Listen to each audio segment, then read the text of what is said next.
Hi, I'm Scott Kelby, editor and publisher of Photoshop User Magazine, and I created a special tutorial just for NEPP members based on something I talked about on my blog, which is scottkelby.com. And it was about a technique that is very, very popular right now, which creates kind of a grungy effect, and a lot of very, very famous photographers right now have perfected this look. And although I can't show you exactly how to get to their look, I can show you how to kind of get into the ballpark of the style of look that they're getting. And we do it here in Camera Raw. Now, you can either do it in Camera Raw in Photoshop CS3. It has to be CS3 for this to work.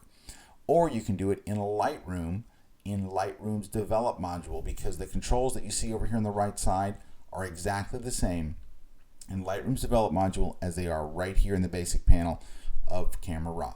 So let's begin. Here's what you do.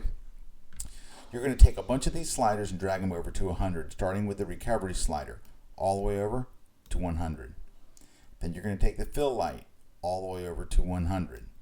Then you're going to take the contrast all the way over to 100. Then the clarity all the way over to 100. Now, at this point, we have one more slider to go, Vibrance. It's going to look pretty bad. But before we move Vibrance, I usually go and grab the black slider. Because when you move the fill light slider, it kind of washed out the whole image, we then go to the black slider to kind of bring some of the detail back. So it's going to look pretty bad, but maybe somewhere in there. Drag the vibrance slider now all the way to 100, and it looks really, really, really bad.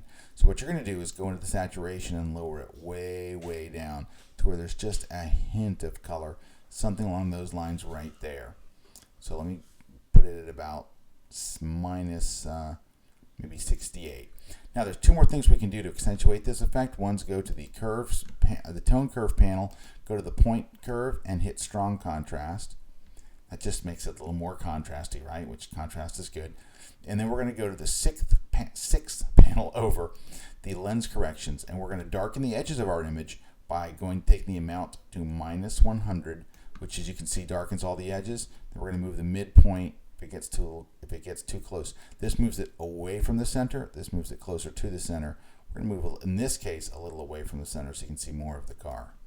Now, doing this, darkening all the edges makes the photo sometimes look a little too dark, so we'll head back to the exposure slider and brighten up the whole image just a little bit. And there you kind of have the look that has got that hyper amount of sharpening and basically gives you that kind of grungy look that is so popular right now. And again, you can do this in either Camera Raw or in Lightroom's Develop module, because in the basic panel, these controls are all exactly the same. So just to recap, 100 on recovery, 100 on fill light, 100 on contrast, 100 on clarity, 100 in vibrance, and then you're just going to lower the saturation down to where you just see a little hint of color. So it's just, yeah, maybe more like that. We're at minus 77, so something like that. So you just have a little bit of hint of color, and you can see the detail that's brought out in all these different things in the image.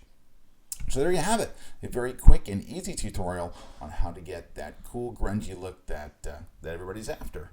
Hey, thanks so much for taking a minute to watch this tutorial, and thanks for being an app member. Take care.